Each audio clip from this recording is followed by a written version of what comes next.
I guess question, right?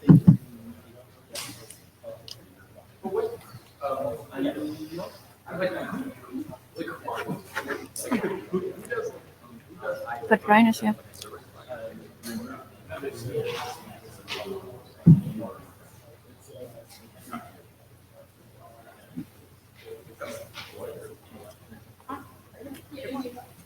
Yes, I do actually. Spencer did not like to give her back her best.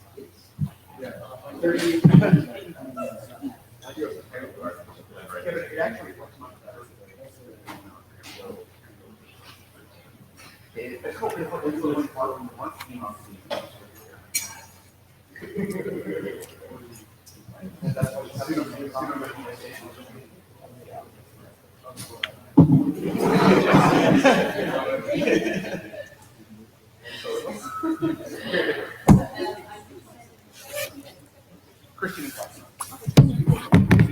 Did he send you? It's right there. Ah, he is. That's okay. Great. How long song? The hat that solved the problem.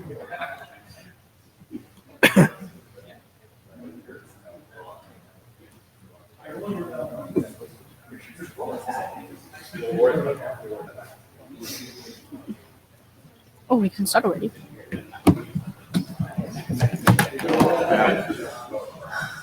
You're allowed to. I was thinking if you were allowed to.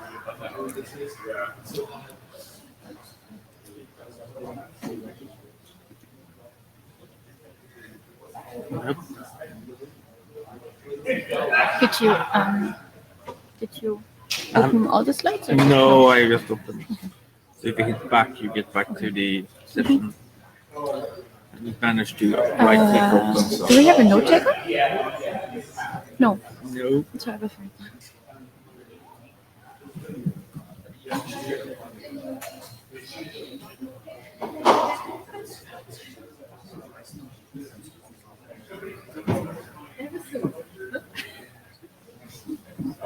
Eric is taking notes.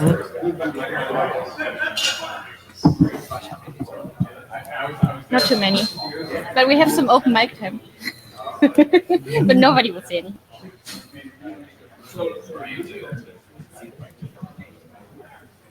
Okay. We will have we want some feedback on like MBTCP and where to do the work, so that could be some discussion, but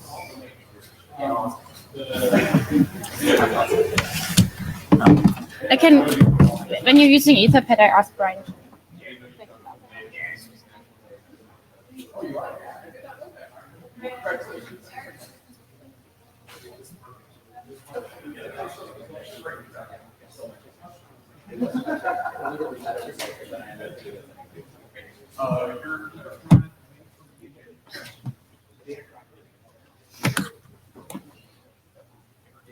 Okay, I watch Java in here.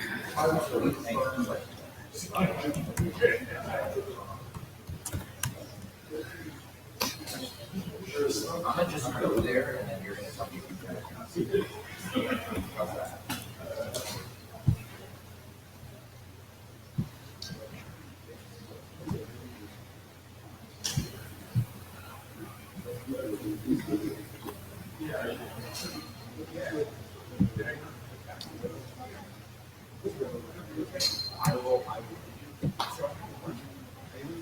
Okay, should we start? Okay, hello everybody.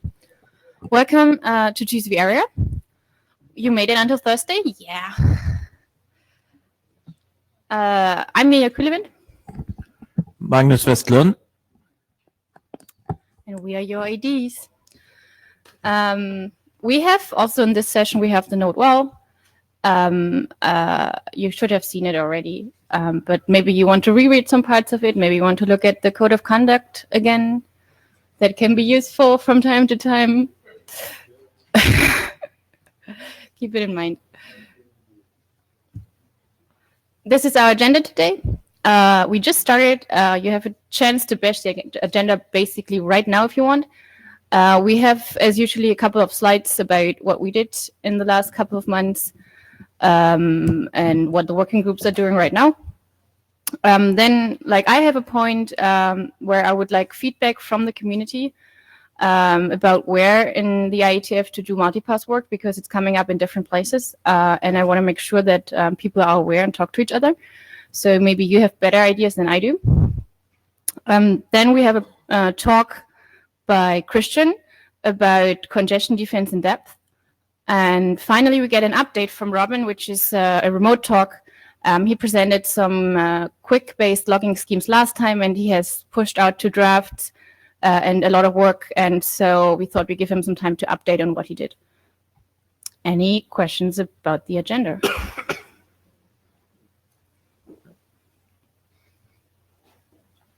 As always, we would like to thank our review team. We got quite frequent reviews in the last couple of months, and that's always very helpful. You can see it's not like a huge load, but it's important to have those reviews in quickly, and yeah, some good feedback from these people. Thank you very much.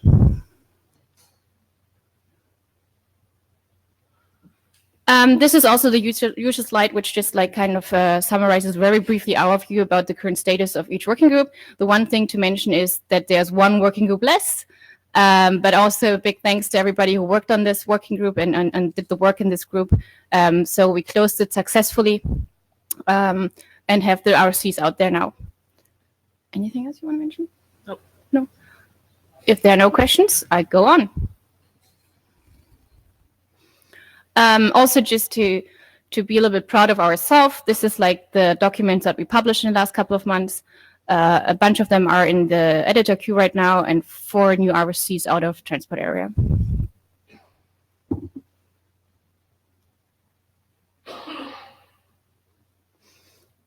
Is that?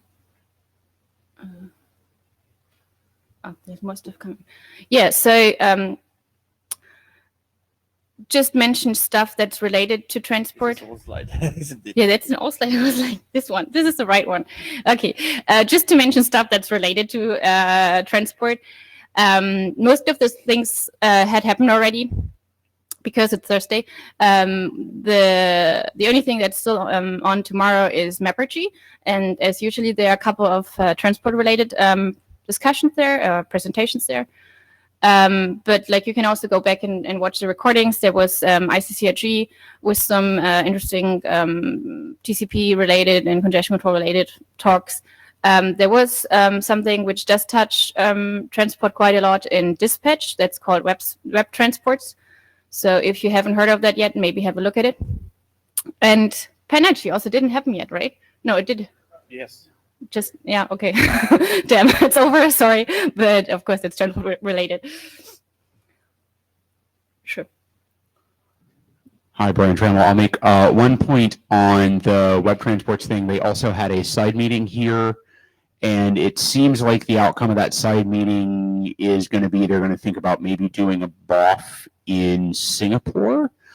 I don't know what area they're going to send that to, but if it doesn't end up in the transport area, even though it's got transport right in the name, we should make sure that there is encouragement for transport people to show up, because it definitely needs transport eyeballs on it during the BOF phase.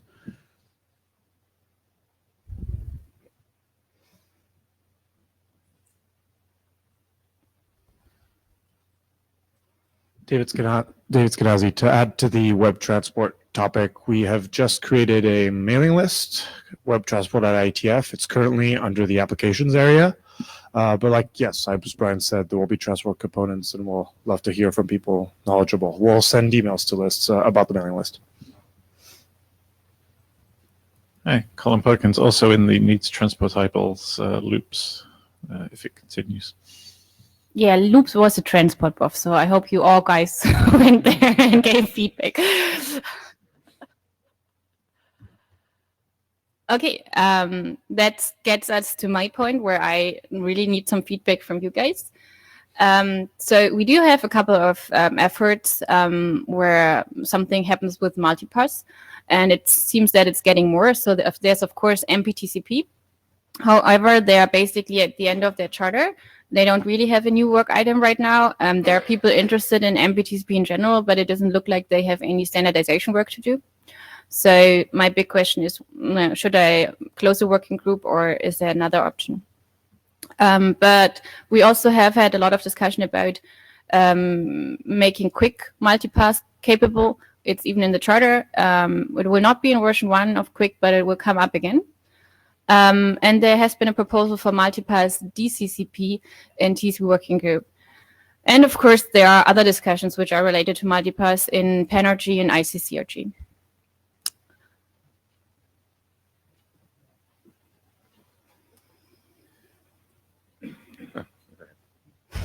Yeah, so the important point here that I want to make sure that people are somehow in sync, that everybody knows what the other people are doing, that good thoughts are brought to the different groups and not only discussed in one part of the community. And that also maybe, you know, we don't do the work twice. We solve the problems once and then can apply it somewhere if applicable. And the other problem I really would like to address is that also new people from outside, because these protocols become more mature, so more people get interested in it, that they know where to go, that they have a place to ask their questions, that they know there is a place where this discussion will happen in the IETF, and it's like as easy for them as possible to find the right place. And I have one more quick slide, which is basically kind of the questions a little bit broken down. So do we need a new group in the IETF? Do we need a new group in the IRTF? What to do about MPTCP? What to do about multipass? Quick, is it useful to split the work in some way, or should we make sure it all stays kind of in the same place? David Black, one of the chairs of TSVWG, and hence with a not quite enlightened self-interest in moving work elsewhere. I would really like to see one forum for multipath topics. That would make an enormous amount of sense. Could I suggest a non-working group BOF for Singapore to go over all of these, possibly along the line, and you might even think of it in along the lines of the dispatch mechanism we see used in other areas. But at least for Singapore, a multipath interest BOF might be a good way to get everybody in one place and have better discussion. So, quick question. The BOF would make a lot of sense if it's a cross-area topic. Do you see that this is coming up a lot outside of the transport area? Not sure. Probably don't have enough visibility. Hi, Lars Eckert. Could you go back? You had a slide that had all the options on it. So I have a variety of opinions, and they change a lot. So right now, so I think MPTCP should probably be closed. If there's any sort of maintenance stuff that pops up, you know, you stick it at TSVWG or TCPM would sort of be the natural homes, right? I sort of saw the DCCP multipath proposal. I didn't hear about SETP. Frankly, I don't really care about either of those two. So I don't. So however, unsurprisingly, I care a lot about Quick. So I think actually, so the multipath work, the main one, right, that we're going to do is for Quick, and in my mind at least, that needs to be done in Quick because it ties in a lot with the protocol details, right? And with TCPM and multipath TCP was already a quite established protocol, one could say, by the time we did multipath TCP, and so there wasn't. I think it was okay to have it as in a different working group, but doing multipath Quick in a working group that isn't the Quick working group, I think will be very difficult. I would rather just give Quick, you know, a third slot or something like that, or maybe we keep the second one and we use it for this. We absolutely want to learn from what multipath TCP did. We don't want to reinvent the stuff. There's a lot of, the problem I see is that there's a lot of sort of architectural thinking that was done like already before the IETF work started in Trilogy and elsewhere, right? And so it would probably be good to figure out what the principles are that underlie multipath TCP and apply those to Quick. The protocol mechanisms in multipath TCP are but ugly because they had to be, because it was TCP and we needed to get through the middle boxes, right? And so in Quick, we can hopefully do this a lot cleaner and simpler. But those principles, I think, would be valuable to figure out what they were, if I could only remember and see how we can apply them. So that could be something that ICCRG could do, or we could have a joint session or a workshop or something. I don't know if it's above. So in theory, I would like to do it exactly that way. I think that's the right way. However, in practice, what we have right now is that we already have, for example, the problem that some of the, let's say, core TCP people don't show up in MPTCP anymore. And we have the problem that some of the core TCP people don't show up in Quick anymore. So we really have to make sure that the right people show up at the right places. And I'm not sure if that's the perfect solution for it. But very quickly before I get out of line. So I think that's sort of an artifact of how the things evolved, right? So multipath TCP for a long time has been a proxy protocol, right? And not really a TCP protocol. And so it's not sort of really surprising that the TCP folks aren't there anymore. And I think you would probably, so and Quick, right? We don't really have a lot of participation from TCP congestion control recovery people because we really haven't done much. We just like where the bits go and got the underlying protocol correct. I think now this will probably ramp up, especially with Jana's and Martin's work on the simulator and the QLog stuff that we're going to see, where you can actually do congestion control work with Quick, because we actually have a protocol now that runs. So I'm hoping that'll sort of correct itself, but maybe I'm optimistic. Spencer Dawkins. Maria, thank you for bringing this topic forward to the transport area. It seems like to me that if, to the extent that we can come up with principles that anybody, because I mean, like the point was not to do Quick, right? The point was to be able to do Quick and prove that that now we can do new transport protocols, which might even be different versions of Quick that behave in different ways. So I think that trying to think about things at the principle, what are the principles level, is really worth doing. And then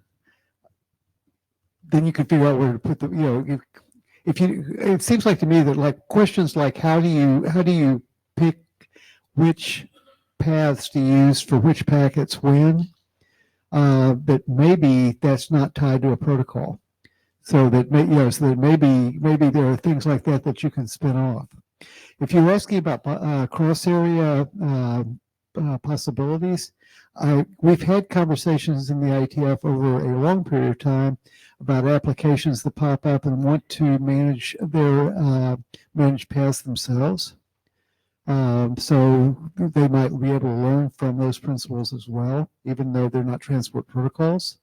I would hope that security and operations people would be curious about some of this as well. But like I said, the big thing was to say thank you for bringing this forward.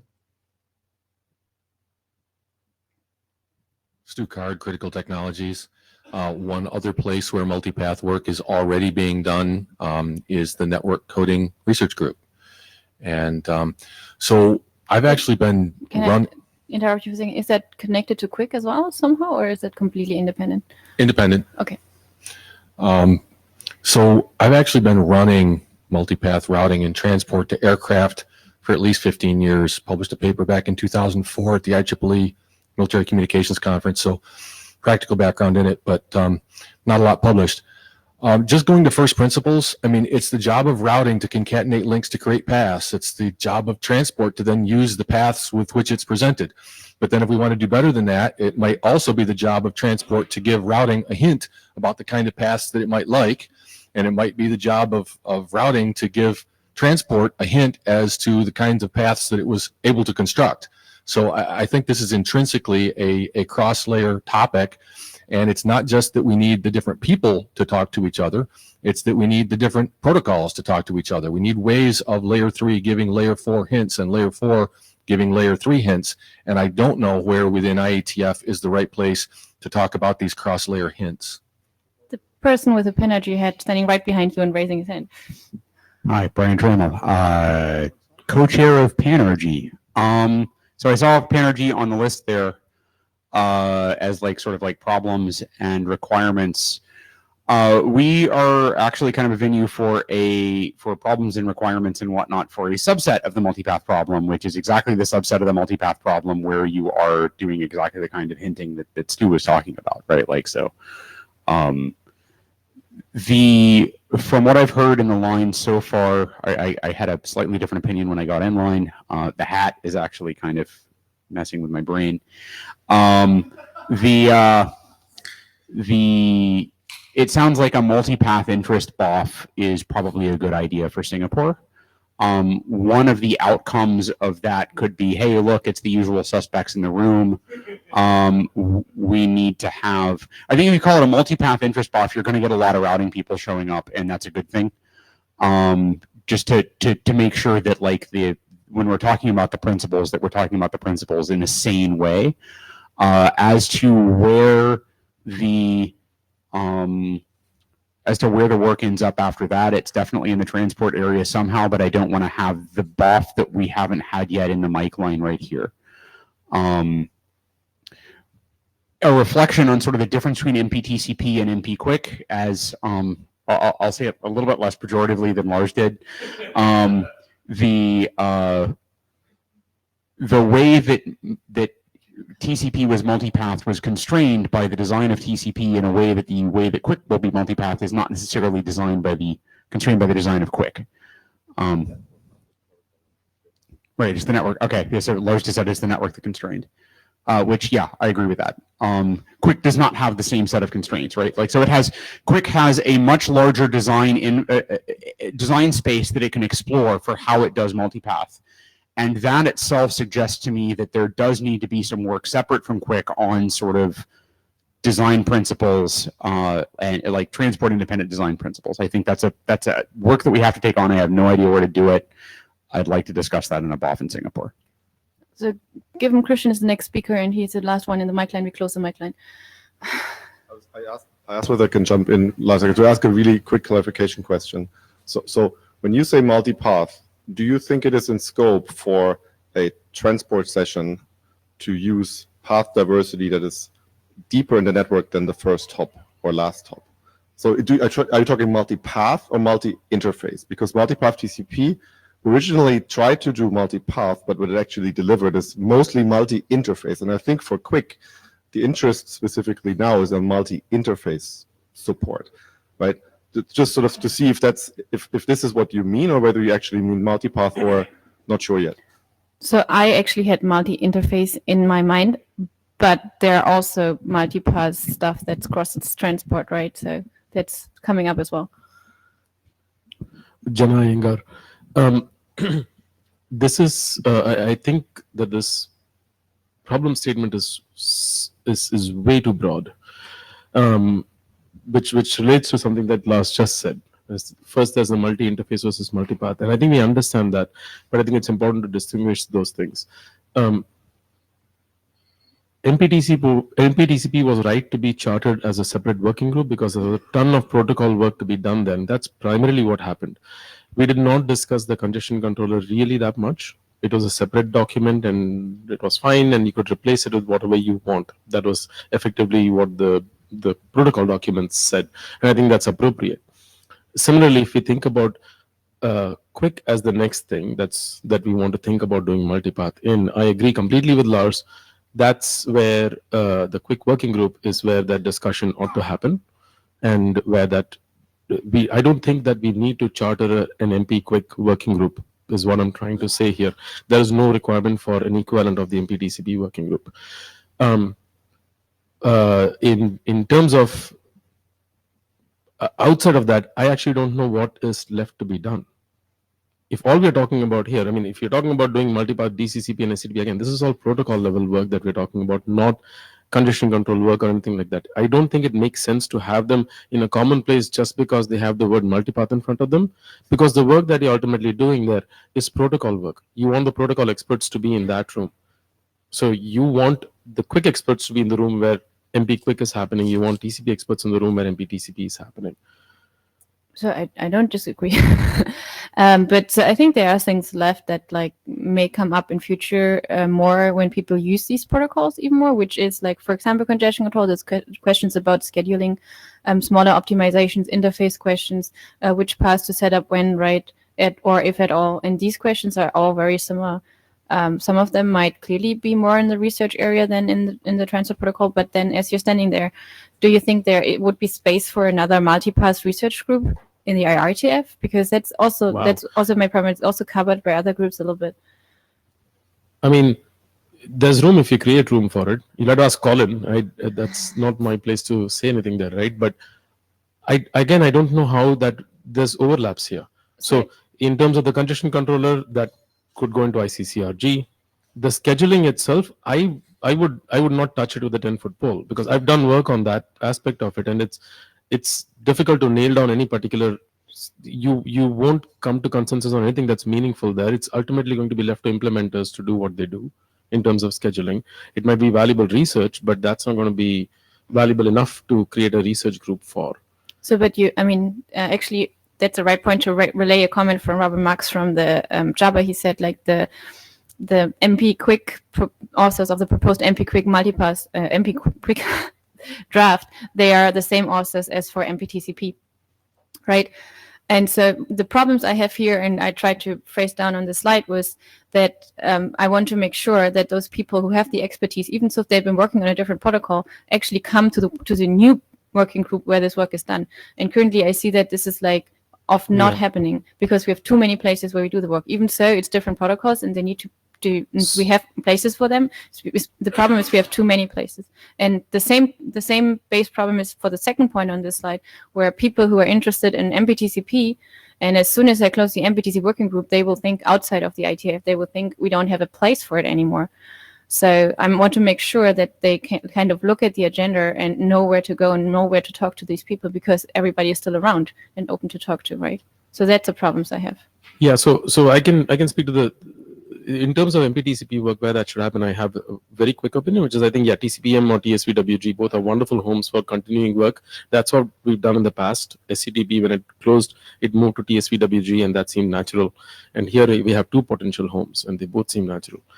But in terms of the how to get the right people in the room, we've struggled with that in Quick as well. The loss recovery document, I've tried to bring it up to TCPM and present it. I've done it several times, but we have a few people engaging. Gauri's there, and Bob is involved a bit. But then there's the force of TCPM is not there, right? We have a handful of people who are involved in TCPM who are there, but we're not getting reviews from a lot of other people in TCPM. I don't know how to solve that problem besides encouraging people to show up. If they're interested, they ought to show up and they ought to engage. So I mean, even for example in Quick, right? You have the same problem, but you could have split up the Quick working group into a quick mapping working group and a Quick core protocol working group, which could have addressed this problem, but maybe caused other problem, whatever. So Quick mapping in terms of the Quick map, HTTP mapping. So this could have addressed the problem we have right now. I don't want to change it. I'm not proposing it, right? Don't. But this is what I'm talking about, because making decision about where to do the work and how to frame it is actually gold for getting the right people in the room. Yeah, in the multipath case, I honestly think that the protocol work is much more than anything that you do above it. I don't think there's a lot of abstraction work to be done. Like you said, the scheduling and the congestion controllers are independent. The congestion controller can go to ICCRG. I don't think we'll do anything useful with just the scheduling. That leaves the protocol work, and that should belong in the protocol homes. Florin Babulescu, Broadcom. A few questions. Besides agreeing with Lars and the previous speaker, I believe that actually having a both, it's a bad idea. And why I say so, it's totally dependent on what is your overall timeline that you would like to address this work. If you do consider this work to be used also inside of other SDOs, essentially both would eliminate this work from 3GPP, at least for the release 17, because practically you cannot do in 3GPP any work before at least March next year. So forget about having any type of multipath Quick. It was already lost in release 16. Other groups like BBF also wanted to have such a work being done. Again, I'm not going to be done. So I don't know what you want to achieve. I have to disappoint you here anyway. I don't think that no matter what we do, there will be no MP Quick work before next March. No, no, it's not to be. You'll not even be able to start any work. That's the problem. You can start work, right? People started working on it already, So again, but we will not have an official home for again, it before as a next March. participant and one of the company which originally proposed this part, you're simply not going to be able to propose any work, even if the work can continue in the next year. Just my feel. Hi, Colin Perkins speaking as an individual. Just in response to that, I don't think if we have a BOF to discuss this sort of thing, it's going to make the slightest bit of difference to the timescale of the quick work. Anything to do with multipath quick as protocol specifics clearly has to go to the quick working group. I will let Lars chip in for the timescale of the quick working group, but I would be surprised if everything is finished and ready to do multipath work in that time frame.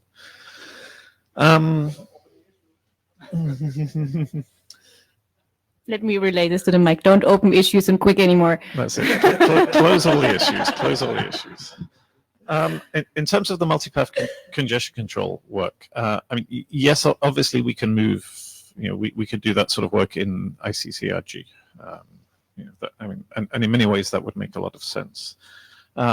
We could also, potentially, there's been some discussion of potentially moving single path congestion control up into ICCRG rather than trying to do it in a TCP specific way and a quick specific way, for example.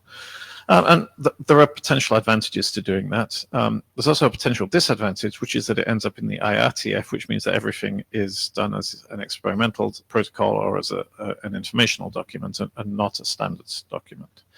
And maybe that doesn't matter. And maybe the IETF is okay with referring to informational or experimental documents for the congestion control, and doesn't worry about having standards track congestion control algorithms. But it's certainly something that we should consider. I mean, there's one more difference. Like IETF documents have IETF consensus, and IRTF documents don't. Yes, yes. So I mean, it changes the type of review. It changes the type of document we get, and maybe that matters. Maybe that doesn't matter given this particular problem domain. It's not like a lot of the internet runs on standard congestion control anyway, so maybe that doesn't matter. Can we generalize congestion control, multipath congestion control across the transport protocols, or are the protocol-specific differences enough to cause problems? And I'm not sure we've investigated that well enough to know the answer. Maybe we can. I don't know. Similarly, things like path awareness, routing, FEC, retransmission, scheduling. I think we perhaps need a conversation to figure out how general this can be and how much it is unavoidably protocol specific. If we're trying to generalize things, we should understand whether it's possible to generalize them. So I think that's kind of a long-winded way of saying +1 to a longer discussion in Singapore. David Skenazy, Google. Wow, I really have to eat this one. David Skenazy, Google. This sounds to me a lot like a premature optimization in the sense that the reason we form working groups in the IETF is that we have people that don't have a home. And so we take those birds of a feather and we help them flock together to make a BOF working group so everyone is happy and sings Kumbaya. Yeah, but but in this case, like, I don't see anyone with a draft saying, I don't know where to put this. Like, if people are doing this work, it'll go to the right place. Say, quick multipath will go in quick, so on and so forth. You got the part where I said I will close MPTCP, right? Yeah. And I am not, and the reason we close MPTCP is that there is no more things happening. And if they come back, we will reopen the working group. That's a common pattern at the IETF. You don't need a place for these hypothetical drafts that might come one day. So I mean, like, I again agree, but it doesn't address the problems I have. It doesn't address that people with the expertise we need have to go to multiple groups and potentially have to say the same things over there, right? And it doesn't address the problem that people who come from the outside don't know where to go because they don't know the inner structure as well as we do. So I understand the theoretical problem you describe. I have never seen it in practice. what are, I don't see these multiple working groups that aren't talking to each other. Like So in we this have case, we have it in practice. We have it in MPTCP because no TCP people show up anymore, and we have it in Quick because the transport people don't show up but anymore. creating a new working group will not get people to show up. Like I work on Quick, and I will keep going to Quick, and if we do multipath in Quick, I will go there. If I don't go to MPTCP, I won't go to this other working group either. Like at the end of the day, or maybe I will choose to, depending on the drafts there are, but I will go for the drafts in the agenda, not for the working group. So, but you would go to a working group that is chartered to do MP Quick work, right? Because you want to do that. And if that's happened to be the same working group that works on some kind of TCP extension, I'm not proposing that I want this group, right? But then you would go there. Yeah, and then leave halfway through. And people do that. I've done, like, for example, I started this particular meeting in another session because I wanted to see that, and then came over here. We're all busy, there are conflicts, and that will always be the case. If you want cross-pollination, and it's been said before, you want to encourage people to review, and that's very hard. But adding process and working groups is not how you solve this. I don't know how to solve it, but I don't think this will help. Christian Wiedemer. I'll be brief because I want to leave time for the next speaker. You got it. But basically, I mean, what Lars said, I mean, there is no evidence that the guy who are doing multipass are not participating in Quick. They are. So there is no problem to solve there. There is something that could be said about having ICCRG look at the issue of multi-link congestion control from a theoretical point of view. That will be very interesting because that's the kind of stuff that gets picked up. I mean, if I look at the work that Quick did on congestion that various teams do, yeah, in theory they do Reno, but in practice they don't. In practice, they pick the research that has been happening and they put it in their code. So having that in ICCRG would be very nice, yes. Okay, thank you very much for the input. It might be that we just go on as we are, but I also heard people who would be interested in a. I said this already. That yes, I sneaked it in. I heard also people who thought that like having a broader communication discussion would be useful. However, I think the community needs to propose something here. So if you're actually interested in this and you can scope it in a way that you think it will be a useful discussion, then please work on that. And now, Christian, you need slides, right? Yeah. Yeah. If you hit back, should go to the. Yeah, it's slow. It's working.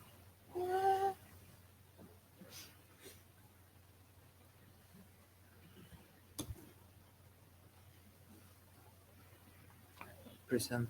Okay. Good afternoon.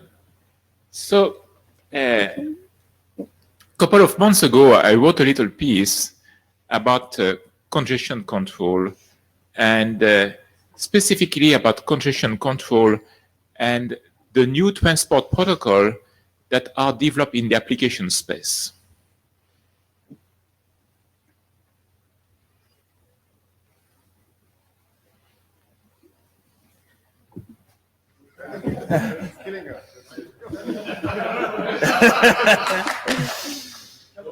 Speaking about congestion control, but it doesn't work at all. It doesn't work at all. Take the PDF. Are you not? No, I wasn't present. okay, No, it that's was. good. What? Who That's good. did it now? So, Oh, okay. basically, the point is the following. In the way we have been doing transport pretty much until the last 2-3 years was that if you wanted, transport was thought of as TCP and friends and was developed mostly in the kernel. I mean, yes, there were examples of protocol developed in application space. I mean, BitTorrent comes to mind. but they were kind of specialized. I mean, it was not the general practice. And so the result of that is that if you want to change, say, the TCP retransmission algorithm, well, you have to be that tall to participate. I mean, metaphorically, nothing will actually measure your size. But the idea is that if you want to check in something, say, in the Windows kernel that I know well, I mean, there will be quite a process before you do that. And similarly, if you want to check in something in Linux, you can definitely check that in your own branch and do your own copy. But if you want to have that in the main distribution, there'll be some process. I mean, people will check, what have you been doing? Show me the RFC where that new algorithm is defined, or there is no RFC. Then I want to see your simulation. I want to see something. I want to get face on what you're doing. So there is effectively a gatekeeper that stands between you and imposes friction that limits the amount of crazy innovation that you could do. And the good thing is that application level transport solve that. I mean, if you look at the quick interop spreadsheet, you see 19 implementation. They work on about 4 kernels. So clearly there is independence. And they can do that because the way you ship transport is with the implementation. It's as a library. So you do application update. And for example, if the Google guys want to update the transport running in Chrome shipping on Windows 10, they don't have to ask permission to Microsoft. They don't have to wait that Microsoft implements TCP fast open. They don't do that. They just update our code and they ship it. It's there. And Google is an example, but you could see any kind of application. If you have an app and it speaks to a server and you can update at the same time the server and the code in your app, you're good to go. You can do what you want. So this guy here, the gatekeeper, has been removed. Okay? So, yeah. Jana Iyengar, do you want me to disagree with you now or should I wait until later? Jana, I want you to agree with me. No, I not generally, but there are a couple of points. But I can wait until later if you would rather. If you would rather that I wait. Okay, later. So I would say that being able to do that kind of innovation is actually very good. I mean, there's no question about that. And in fact, what we have done by going into, I mean, letting people do this transport at the application level is open new opportunities for development and research. And it's not like there is no need for that. I mean, we were mentioning multipass before, but all the problem of migration, estimating which link you go to, how you mix real-time traffic in a non-real-time transport, how you deal with loss independently of congestion, how do you deal with the fading of radio links, etc., etc. All these are problems that are partially solved in the transport that we have. But in fact, there's work to do, okay? And because we have this application level transport, if you are running a research lab, for example, you can tell to your grad students that, hey, take that and try. And they don't have to recompile the kernel, they just have to recompile the app. They can try 25 variations of the algorithms in a single afternoon. So that's great, okay? And I'm sure that because we have done that, we are going to see many more theses, PhD, master, whichever, being written, being worked on. And Lars was telling me that's actually starting to happen. So that's very good. So do not ever quote me in saying that I think it's a bad idea. It's a really good idea. Next. But there is this guy. Okay? And assume that you are working not in a research lab, you are working for some kind of commercial company and you are developing a new version of the transport that's going to go between your application and your server. And what is this guy going to tell you? It's going to tell you, do you beat Google? Do you beat Facebook? No? Back to work. It's absolutely going to tell you something like that. Or some variation of that. Okay? And that could go very wrong very quickly. I mean, the first way that can go wrong is competitive congestion control.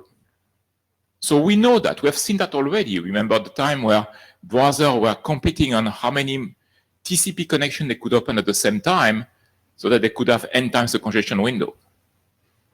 I mean, if you have application level transport, that's much easier. You just have to change a constant in the code to get the same effect.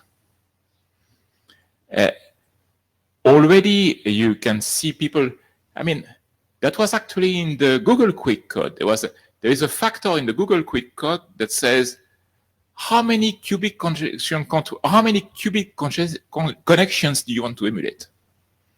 And you can compile with that factor, and you say the default was 2, I believe, but you could set it to 4 or 16 if you wanted. Okay. And someone is going to invent a super fast version of the new TCP that is not bothered by these stupid losses in the network and goes as fast as you can. I mean, they'll do that. I think they already did, actually, but yes, okay. But now they can put that in their app and ship it. And that's just the competitive congestion control. That's not the most interesting. Suppose that you are managing your bottleneck and you do some smart sensing. We can do that and says, damn, I'm competing with a cubic connection. And they are busting my delay-based congestion control. What can I do? Well, I know the specifics of cubic.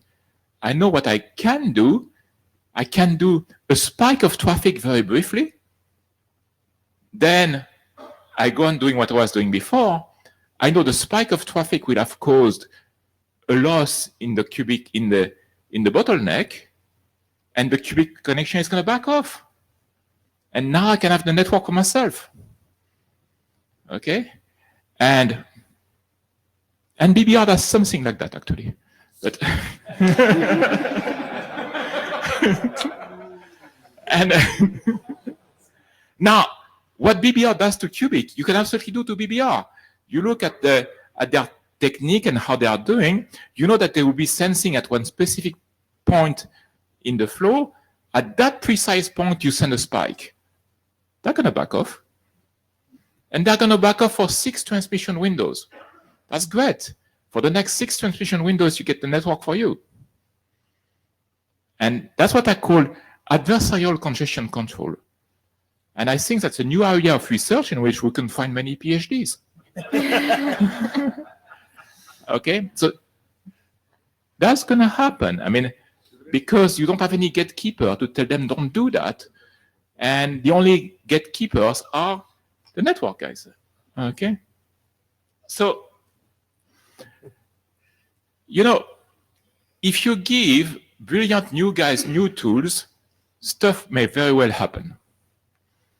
And Goethe's poem is an explanation of that. But basically, if you have an application that keep winning local congestion control because they are doing one of those smart adversarial congestion control stuff, what will happen is that the users of the other apps are going to be pissed off because their application doesn't work. And they are going to call the support lines. Not very good. If you are going to have one of those competitive things that emulates 256 connections, it will have some kind of an effect on the network bottleneck between 2 networks, etc., etc. Now, normally, I don't expect that to have more than local effects, but with a little luck and a good software update, who knows? Okay, we have seen software updates already bringing down big companies. So it can very well happen. At that point, you want to call back the master sorcerer, but it's not there anymore. So, hey, and that, next slide. So, who has seen a streetcar named Desire? Yeah, and so that's this lady Blanche Dubois. She's at the end. It says, I always depended on the kindness of strangers. It's kind of what we do in the network. We kind of depend on the kindness of the transport level developers. And I think that you should not be doing that anymore. We should start from the principle that one way or another, the end-to-end developers are going to fuck off because their interests are not aligned with ours. And if you're a network manager, you have to believe that actually defending against this kind of stuff like competitive congestion control or adversarial congestion control is something you want to have in your network. And that's really my call. My call is, guys, it's time to think about that and start implementing the defense. And when I say in depth, they have to be implemented probably at the access point in the network, but probably at other points that are sensitive as well. So that's the point. Jenna, now I'm sure you agree with me. After all that, thank you, Christian. Jenna Iyengar. I think this is a very important question. I think it's an important question because we are, as you point out, going into sort of a new space where we are going to have potentially an ease of development and deployment of congestion controllers, and that's going to change things somewhat. It's not clear to me how much. So let me be specific here. You might remember that about, I want to say almost 15 to 20 years ago, video applications started to get deployed on the internet, and they were deploying their own congestion controllers in application space. Yes. And again, people were crying murder at that time. And we seem to have survived that. I'm not saying that that necessarily means that we will survive this, but I do want to just remind people that this is not the first time we are sort of seeing this problem where we are concerned that people might start building random stuff and it'll break everything that we love. The thing I wanted to disagree with you at the beginning was you pointed out that there's a gatekeeper, and I agree with you that there has been a bit of a gatekeeper in the Linux kernel. But for most server providers, when you're talking about congestion control for the most part on the internet, we're talking about content providers like Google, cloud providers, etc., etc. Not having something in the kernel has not stopped them from deploying whatever they want to deploy. So not having something upstreamed into Linux has not stopped them from experimenting and deploying. BBR is a great example. If you look at Akamai deploys fast. There's a whole bunch of congestion controllers that have been deployed at server farms and server deployments that aren't basically in upstream Linux as it is. And there are measurements, there are various things that are done there. And I guess what I want to say is that the kernel has not been in the past the gatekeeper of this particular thing. It has been people who deploy stuff.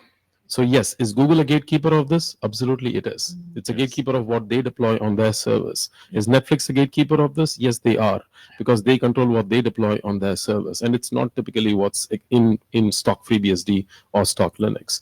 So I think that the gatekeepers are different. And in that sense, those gatekeepers have not changed fundamentally. They have. They have. Take the Google Cloud.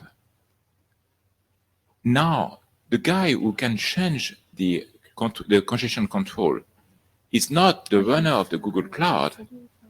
It's every single app that's running in a VM somewhere. Again, that's not very different. They can already do that with TCP, is my point. They have root privileges on the thing that they run, and they can absolutely change the controller there. They can deploy whatever they want. In fact, yeah, sure. That's true. And should we panic? We can panic slowly. I will add very quick 2 points because there is a long line behind me, and I'm aware of that. Yeah. So the line is closed for now. So Brian was lost in. So what I'm trying to point out here is that thinking about the kernel as a gatekeeper, I think, is a fallacy, because the people who were gatekeeping at the kernel were not and are not experts in congestion control. This is a long-standing problem. And the second thing is, what you're talking about here with isolation of users and so on, I agree with you. That's a useful strategy for doing things. It's already happened a fair bit. Yes. It's already happened. Yes. It's a good thing. Yes. Last second. So first, worrying about these things makes you an excellent candidate for transport AD. Please. So, no, wait. This is really, you know what? This is really next question. You know, it's thumbs up. So I used to worry about many of those same things, and I've sort of chilled out a lot. And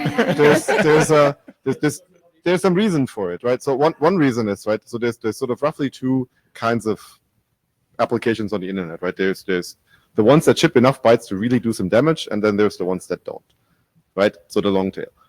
What the long tail does, who cares, right? Because they don't just have enough data to actually do any damage, really. They might sort of cause some self-interference problem for a particular user that runs that app, and then they get annoyed, but the internet is not at harm from those guys. And then there's like the guys who ship a lot of data, right? But those, funnily enough, are also the people who quite carefully monitor what happens to their traffic, because their revenue stream pretty directly depends on that really working well and not causing the customers trouble. And that feedback loop is I think what is actually now the protection that we have for the most part. And then I want to get back to what Jana said, that we do actually see over the last 10, 20 years that access networks, sort of isolate users to an upstream link, so you can at best sort of harm yourself. Yeah. And we saw that when BitTorrent went to let bad, right? Because the web calls would die if somebody turned on BitTorrent, and that was not good, and then they fixed it. It was all self-interference. The network wasn't really in danger here, other than traffic using peering links that it wasn't going over before. That's a separate story. So that's sort of it's the self-interference is a problem, but the internet is not really at a danger here. But transport ID, Christian Hüttem, 2020. I'm a retiree. Come on. That means you have time. I want to second a lot of those things. I've actually thought about this problem on and off for 2 decades. And Mathis, I'm sorry. There are a bunch of different mechanisms that defend the internet. And up until fairly recently, the recovery code in TCP wasn't good enough. And if you pushed harder on congestion control, you took more losses and therefore ran slower. And so there was this built-in mechanism. Yeah. The recovery code has gotten good enough in the new stacks and several protocols where this is no longer true. And I know. I thought about that too. Where I have actually run some TCP implementations under situations where they were sustaining above 50% loss because CWIND was pegged at some large number, and they just ran happily along, fixing all the holes. You can do this. But there are other things. There's these topological constraints. Access links are a small fraction of the core. If the person you hurt most is the person in the next office, and they're likely to come knock on your door, and there's a whole bunch of mechanisms like that that tend to defend the internet. The things that worried me, I'll be perfectly honest, I am not on the BBR project. And I fretted about BBR1 and some of the situations where it could get in trouble in the public internet. And the telemetry that we had, that the BBR team was looking at very, very carefully, is whether or not running BBR in parallel everywhere globally, the BBR flows had lower round trip times, which meant lower queue occupancy. And so there was a single metric that we were looking at that actually gave us confidence that we weren't hurting the internet anywhere. We don't really have a way of observing that data. And so, but it was a big concern, but people were paying attention to it very much. I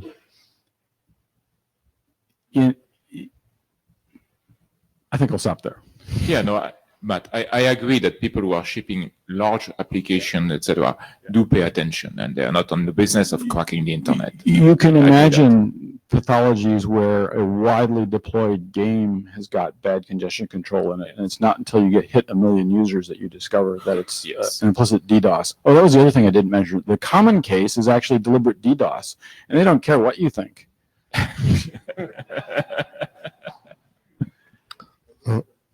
Ronnie Evan, I have experience with video conferencing where RTP is a similar thing because it's a transport that runs in the application layer.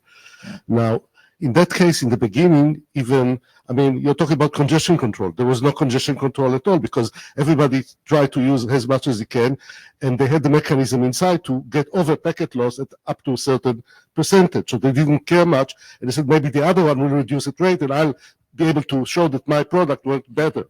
Okay? Yeah. So I think it's a very important problem. By the way, this happened mostly in the SIP environment because in H323 there was a gatekeeper. Yes. Because before you can start a call, you had to ask for bandwidth from someone. It was not enforced, but at least there was the process and the application tried to abide for it. But the moment you leave it open to them to decide whatever they want, they can do whatever they want. They wouldn't ask you what to do. They wouldn't, if they wouldn't care for what the network is about and they can get over losses, then why should they care at all?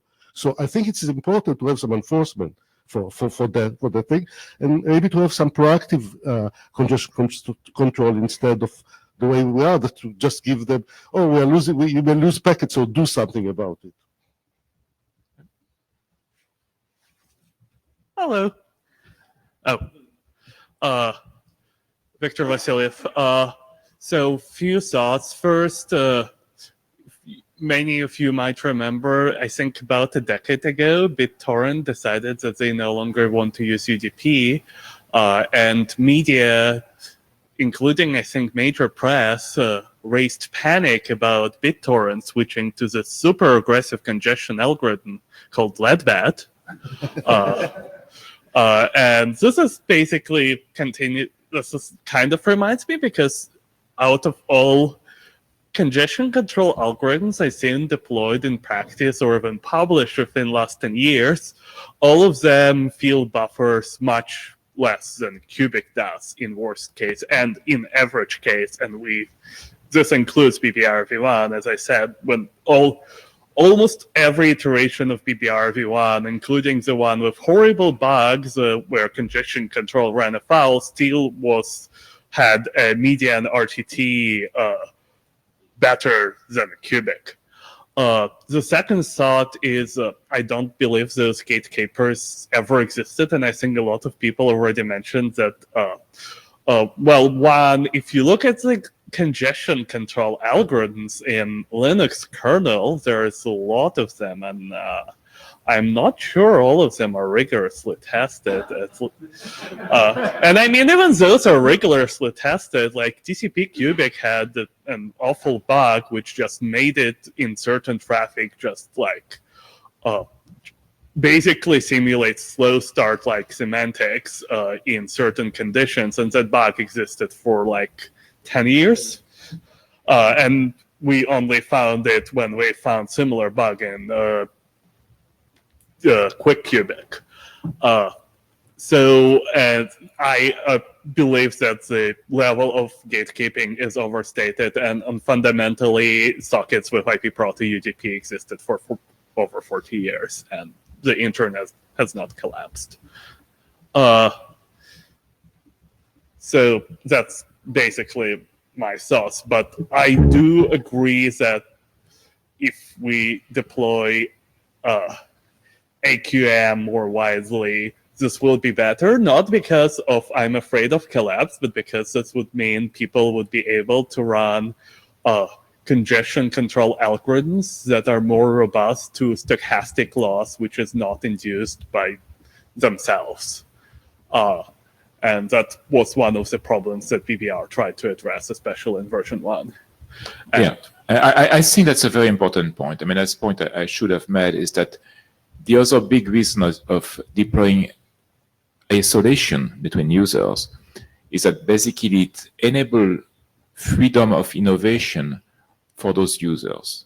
And That's kind of the flip side of the story. But if you know that you are safe, then you can try what is the best for you. You don't have to be compatible with Cubic.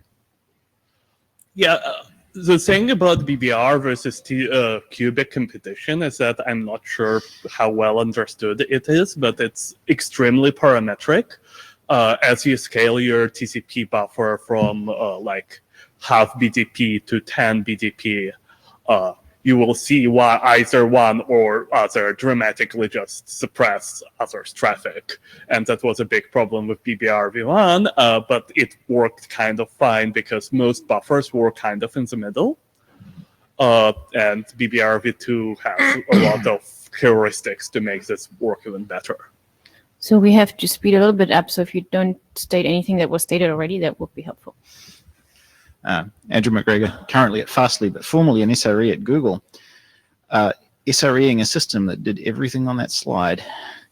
And it's well documented, well enough documented to serve as a worked example of how you might do this. It's not the only, it's called Bandwidth Enforcer.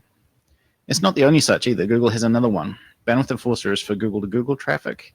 The other one, which I'm not sure has a public name, but serves the similar purpose for traffic facing the internet.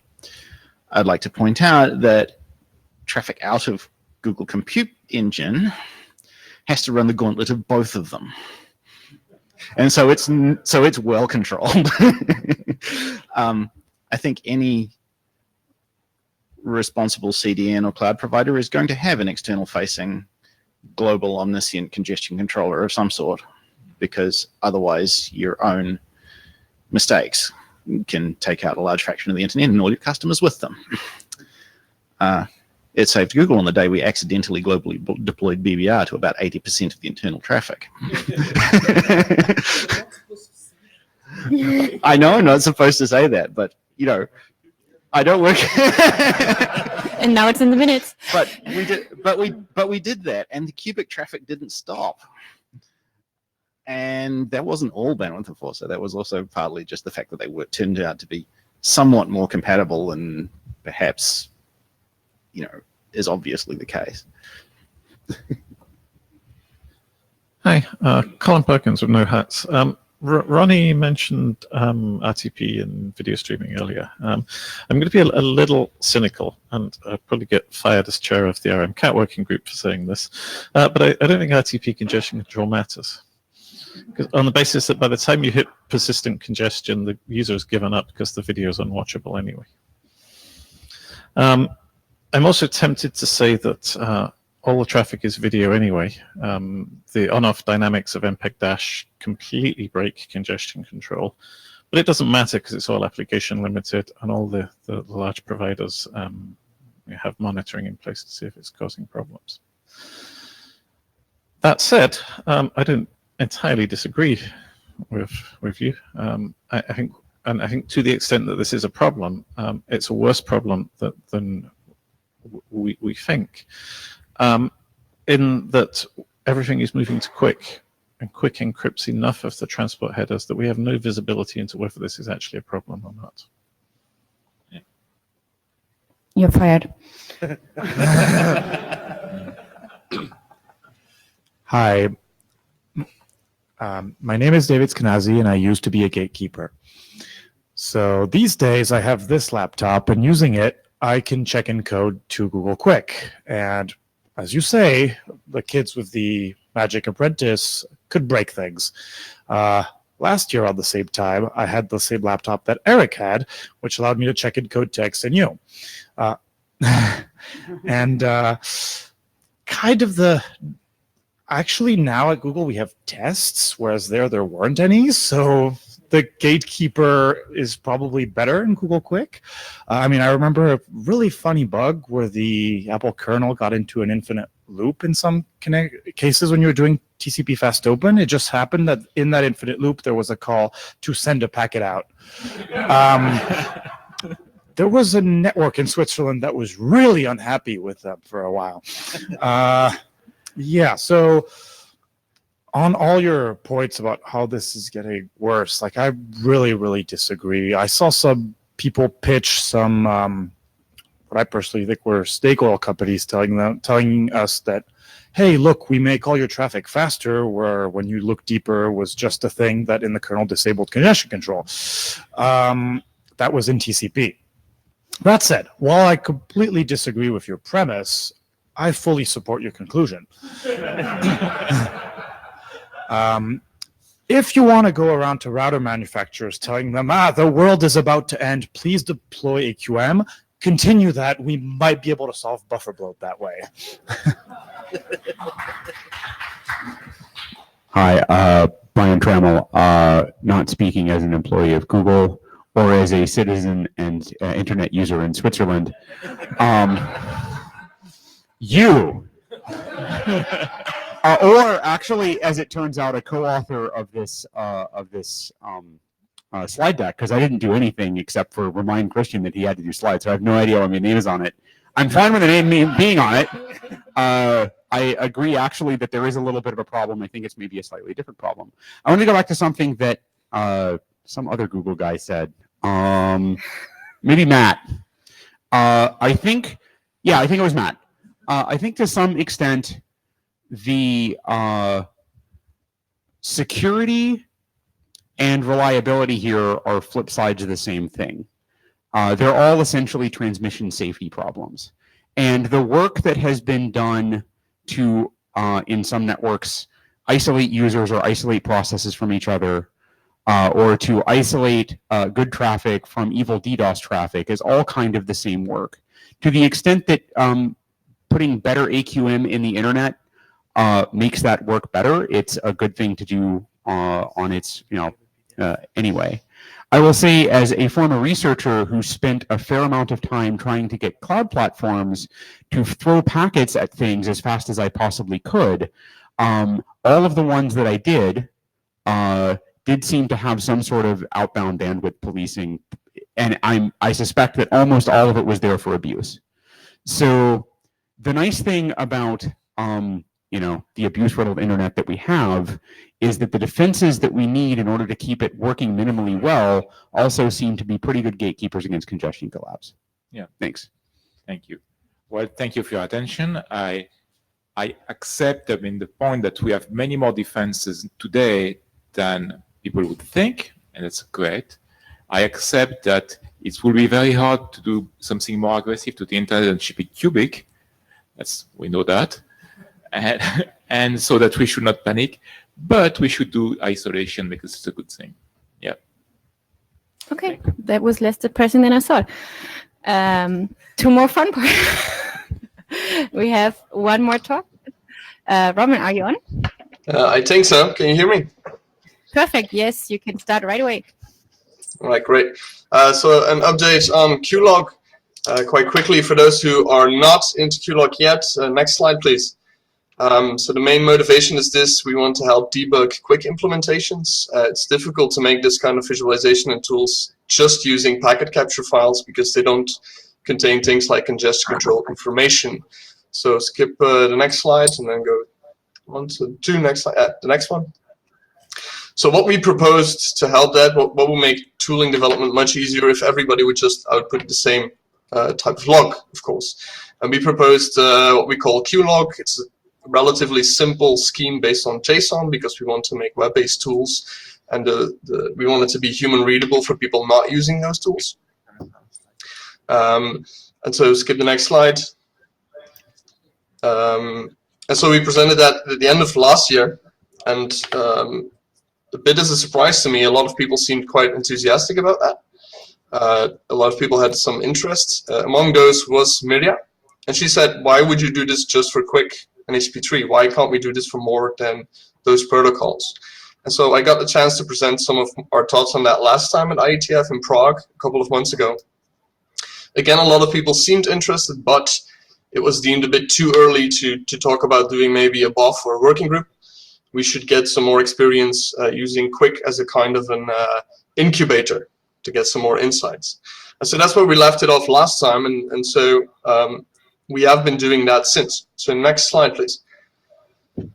What we currently have is two different drafts, two documents. One that we're calling the high-level schema, which is basically the protocol agnostic, the general purpose part of what we're doing, and then the other draft is a quick specific stuff.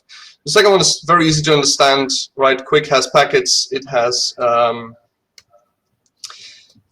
packet numbers, it has stream frames that have lengths and offsets. It's basically us going through the Quick documents and copying over things into a JSON format. It's very long and it's very boring. The left one is a bit more interesting. Next slide. You can see it as kind of the metadata that helps you interpret the events on the right side. So the simplest form is that we have like a title and a description of the current file. But the most important field there is the protocol type. As you can see, if that is the current value is quick HTTP3, that means the events in that part of the file are from the other document. But so if we would expand this to more protocols, next slide, we would change the value of that field, and suddenly you would have, for example, TCP of HTTP2 events, of course.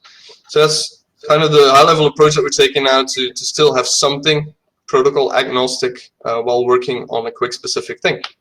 I'm going to give a little bit more detail on that, just some examples. Next slide. So in the high-level schema, for example, some people were worried about the overhead of JSON. So we have some file size optimizations that you can skip logging the same value in the same file multiple times. We also like to make this very flexible. So for example, we've been working with Facebook. They feel that they have a lot of custom events specific to their implementation. We support that they can also log those without a specific schema. The bottom one is I think one of the most interesting things is that we want to do an end-to-end log.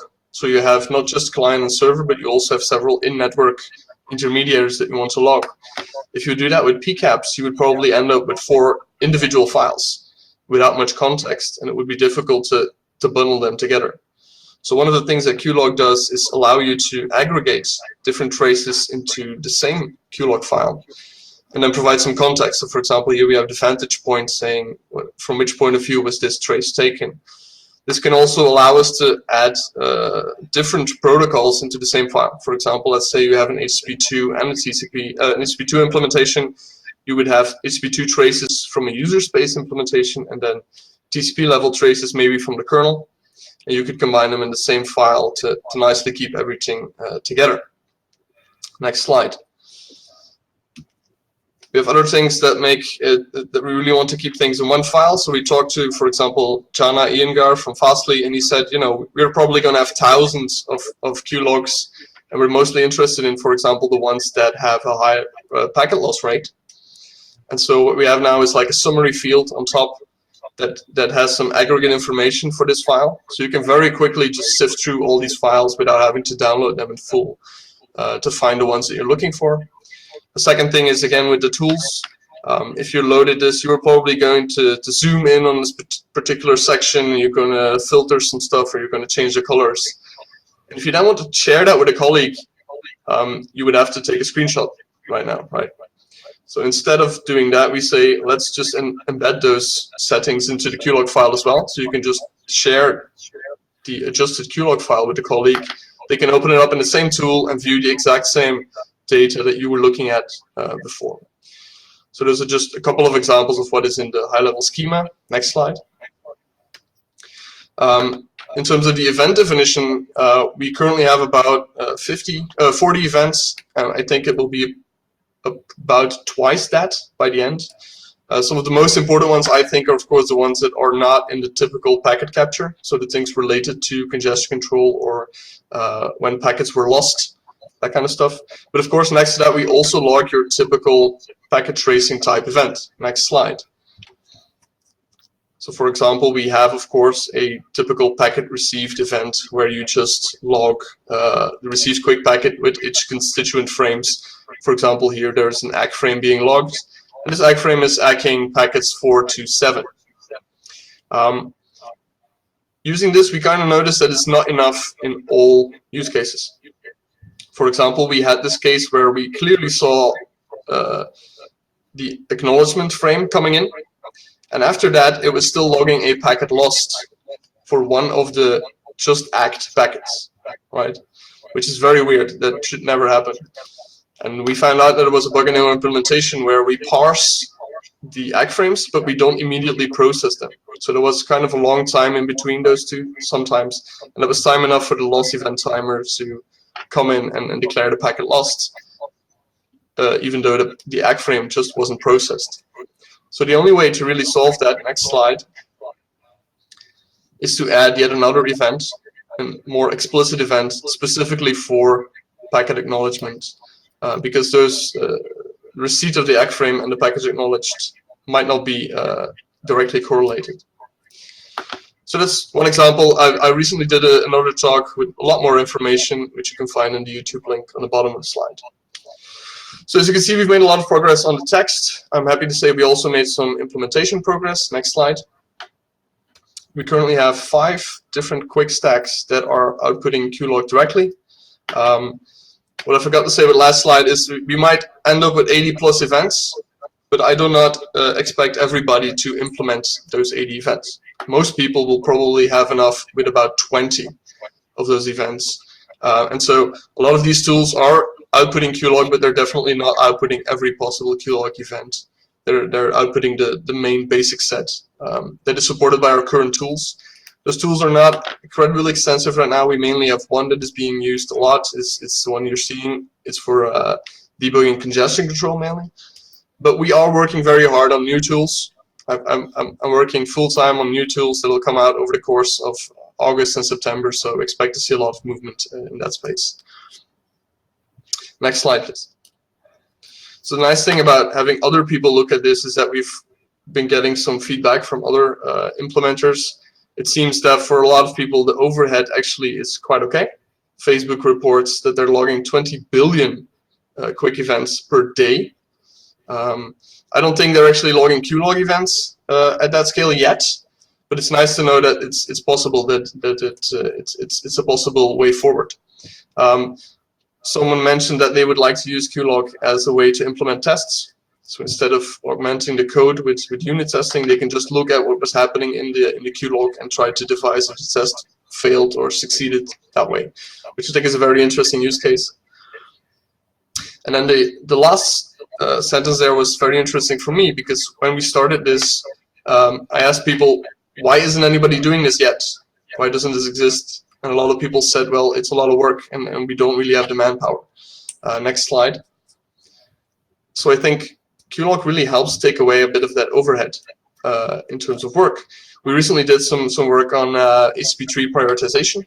So in this, the top visualization, each row is an individual QLog file, one web page load. So each vertical rectangle is one quick packet. And I really like this visualization because it immediately makes clear the differences between different prioritization approaches, right? And yet it only took me about a day to create this visualization based on the QLog formats. So it's a lot of profit for not a lot of work. The bottom one is even faster. This was implemented by one of our bachelor students in about 2 hours and really helped us to debug the prioritization implementation as we were going. So I really like that QLog enables this kind of quick and dirty, fast visualization that helps implement some of the complex systems as well. So we've got a lot of good feedback. We've also got a lot of what I would call constructive feedback. Next slide. So there are also people that say that there is some overhead. I'm a bit ashamed to admit that our own implementation got very slow if we enable all the Q logging, but that's because we're using JavaScript and a very crappy logging framework. But still, there is a cost. Some people still don't like JSON. Some people, their implementations aren't fit to output QLog as we have it right now. And then one of the most important ones is the one at the bottom is, even besides the possible performance overhead, there is also a certain maintenance burden in adding this logging. Now if something changes in Quick, you don't just need to update your business logic, you also need to update your logging code. And so they would rather wait until things settle down a bit. I think that's quite ironic coming from people implementing Quick, right? But it's still a very good point to make. So next slide. We've seen that a lot of stacks that have these reservations right now still are trying to move towards QLog. They mainly do that by using what I'm calling converters. So they have some kind of an internal logging format. They write a small program that transforms it into QLog so that they can use the tools. this works just fine. I think it's a good approach. I think it's a nice way to eventually maybe get the browser output into a QLog compatible form as well, because I don't think they might want to implement QLog directly. But I am a bit worried about the maintenance burden for these converters down the line. So that's about what I had to say. Next slide. Of course, I'm a bit biased, but I'm very happy with what we've been able to do. I'm very happy with where we're going. I'm very happy with all the support from the community. Thank you, everyone. It has been great. However, next slide. There remains some serious open questions. One of the major feedbacks from last time was that we need to think about privacy and security. Sadly, that is one of the areas that has seen the least amount of progress since then. One, because I'm not an expert on that, and two, because we haven't really had a lot of feedback on that. So if you have opinions on that and ways that we can integrate this into the format, please let us know. And then it seems like this is working quite well for Quick, but that doesn't mean that it might work well for other protocols as well. So that's maybe a discussion we still need to have. Next and last slide. So maybe we don't have to have all these discussions right now. We also don't have time. So please join us on GitHub. We also have a brand new QLog mailing list. Thank you for that, Maria. I'm also planning on launching the quicktools.info website, which is going to gather all the quick tooling that exists, not just ours, but everything that other people have made as well, to work as kind of a central hub. If you want to go further than that, feel free to add QLog, not just to your Quick stack. It would be fantastic to have someone try to do this for other protocols as well, if you're able to do that. And of course, we shouldn't be the only ones making open source visualization tools. Feel free to do that as well. Finally, I don't know what people want in terms of next steps. Is it something that should be a working group above or not at all? Please let me know. So thank you. Thanks a lot. We take a few short questions. Hi, Robin. Just wanted to say sorry I've not had time to make the Google Quick Tracing compatible with QLog yet. This is something we're working on, but we still have time. I wanted to note about extension from Quick to other protocol. From our very old logging format was designed to be compatible with TCP and Quick, and it didn't make anyone happy, neither TCP nor Quick people. Because it turns out that while protocols are similar on some level, they're also substantially different in many important ways. Just wanted to note that. But this is really exciting work. Thank you. Hey, Robin, Jana Iyengar. Thank you so much for your work. This is super, super cool. I'm glad that you put the summary stuff in. You've got a very clackety keyboard. Do you mind? Yeah, I'm sorry. Stopping notes. No, it's lovely. We have a note taker here. So the main thing I want to say is it's great to see you continuing to do work on this, and I will be soon starting to work on integrating quickly with QLog as well. So I hope to be engaging with you on that soon. In terms of the question of BOF, working group, etc., I honestly think that the work as it's going along is great.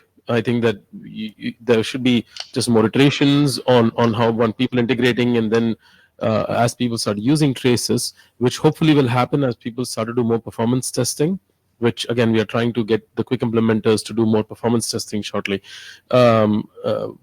That there will be evolution at that point. And I think there's organic engagement that's happening right now that is wonderful. I don't think that formalizing this in any other way is necessary at this point, because I'm also not sure what the outcome of such a process would be. But those are my thoughts.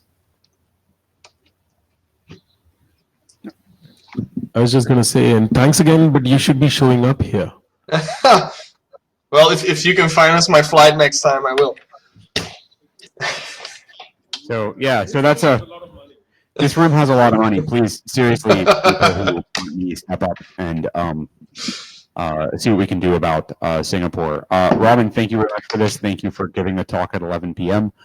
I'm like, as somebody who like really encouraged you to bring this forward, I'm kind of shocked and amazed at how far this has come in one meeting cycle. This is really, really cool. I will reiterate what Jonna said.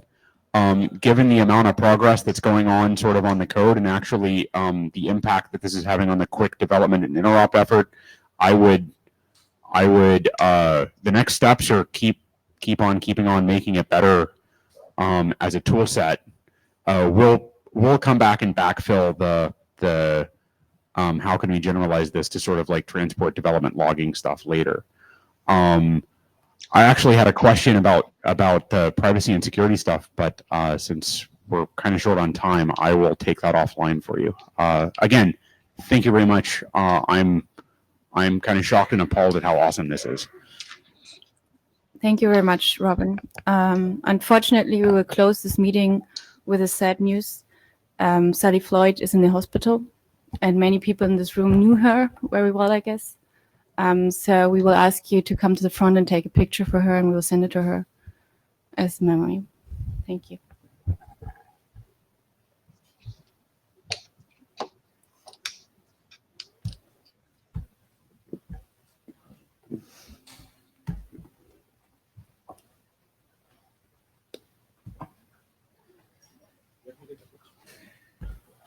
We need some light. That's, I guess, maybe over there.